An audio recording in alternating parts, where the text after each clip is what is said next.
Hello students, good morning. Class 7th Hindi first 5th chapter 3rd lecture.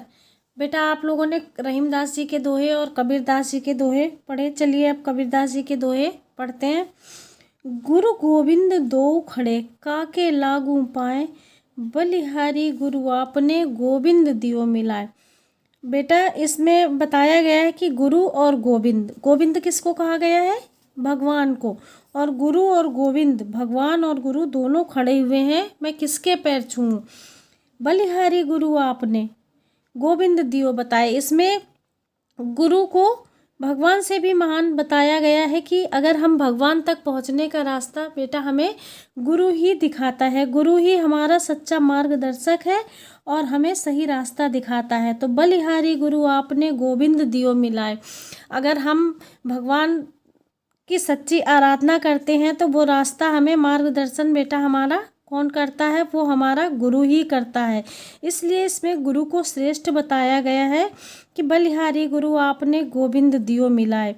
तो हम उस गुरु के बलिहारी जाएं जिसने हमें गोविंद तक, भगवान तक पहुंचने का मार्ग दिखाया है और हमारा मार्गदर्शक बना है। साँच बराबर तप नहीं, झूठ बराबर पाप, जाके हृदय साच है, ताकि हृदय आप।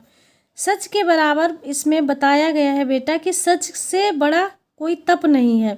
हम कितनी भी तपस्या करें, कितना भी पूजा पाठ हम कर रहे हैं, लेकिन अगर हम झूठ बोल देते हैं तो वो सारी तपस्या हमारी व्यर्थ चली जाती है।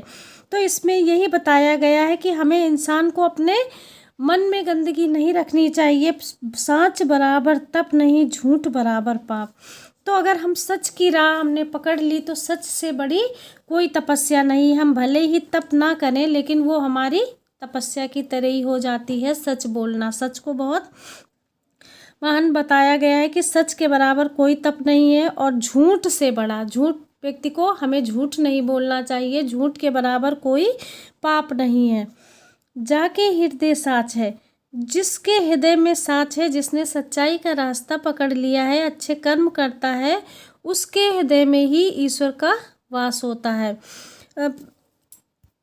बेटा कहा भी गया है कि जैसे ईश्वर भाव का भूखा होता है, तो अगर हम अच्छे कर्म करते हैं, सही राह पे चलते हैं, झूठ नहीं बोलते, सच ही बोलते रहते हैं, तो हमारे हृदय में ईश्वर का वास होता है। तो जाके हृदय साच है, ताके हृदय आप किसको कहा गया है बेटा? भगवान को। जिसके हृदय में सच्चाई वास करती है उसी के हृदय में भगवान, जो सच बोलता है उसके हृदय में भगवान का वास होता है। काल, चलिए अगला दोहा देखिए। काल करे सो आज कर, आज करे सो अब। अब मतलब अभी, काल मीन्स कल। जो काम हमें कल करना है, कबीरदास जी कहते हैं कि समय का सदुपयोग करना चाहिए व्यक्ति को। जो काम हमें कल करना है वो आज कर लेना चाहिए, और जो आज करना है वो अभी कर लेना चाहिए। समय का हमें विशेष ध्यान रखना चाहिए। कबीरदास जी ने ये कहा है कि कब पल में परले होएगी, बहुर करेंगे कब। कबीरदास जी कि जो काम हमें कल करना है वो आज कर लेना चाहिए, जो आज करना है वो हमें अभी कर लेना चाहिए। हमें समय वापस लौट के नहीं आता, हमें अपना समय व्यर्थ नहीं गंवाना चाहिए। पल में परलय होएगी, पता नहीं कब कोई परेशानी लग जाए तो वो हमारा काम पड़ा ही रह जाएगा, वो फिर हम कब करेंगे। इसलिए समय का सदुपयोग व्यक्ति को करना चाहिए। इसलिए इसमें इसके बारे में बताया गया है बेटा। अगला देखिए दोहा। साईं इतना दीजिए, जामे कुटुम समाए। कबीरदास जी ने कहा है कि हे ईश्वर, मुझे इतना ही धन चाहिए जिसमें हमारे परिवार का अच्छी तरह पालन पोषण हो जाए, भरण पोषण हो जाए।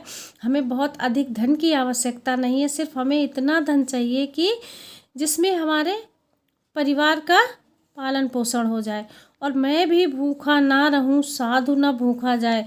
जैसे कबीरदास जी ने ये कहा है कि बहुत ज़्यादा पैसा अगर व्यक्ति के पास बेटा होता है तो उसको सुकून नहीं रहता, और कम पैसे में गरीबी में ही सुकून है। तो इतना देना चाहिए, भगवान मुझे इतना दो कि मेरे परिवार का भरण पोषण हो जाए, और मैं भी भूखा ना रहूं, साधु भी भूखा ना जाए। मैं भी भूखा ना रहूं, मेरा परिवार अच्छी तरह रहे, कोई भूखा ना रहे, और जो सज्जन व्यक्ति अगर आ जाता है तो वो भी हमारे दरवाजे से भूखा ना जाए। इसलिए हमें सिर्फ इतने ही धन की आवश्यकता है बेटा। जो सज्जन व्यक्ति होता है वो उसको पैसे से मोह नहीं रहता, उसको लगती है कि इतना ही पैसा होना चाहिए जिससे हमारा गुजारा चलता रहे, अधिक धन का हम क्या करेंगे। तो आपका ये लेक्चर फिनिश हुआ। आप लोग अपना होमवर्क नोट कीजिए, आपको ये दोहे पढ़ने हैं और पढ़ के समझना है। चलिए जी बेटा, आपका होमवर्क है, ये आपको ये कविता पढ़ के ये फिल करना है और ये बुक में ही फिल करना है। अगला लेक्चर कल पढ़िएगा। Thank you class.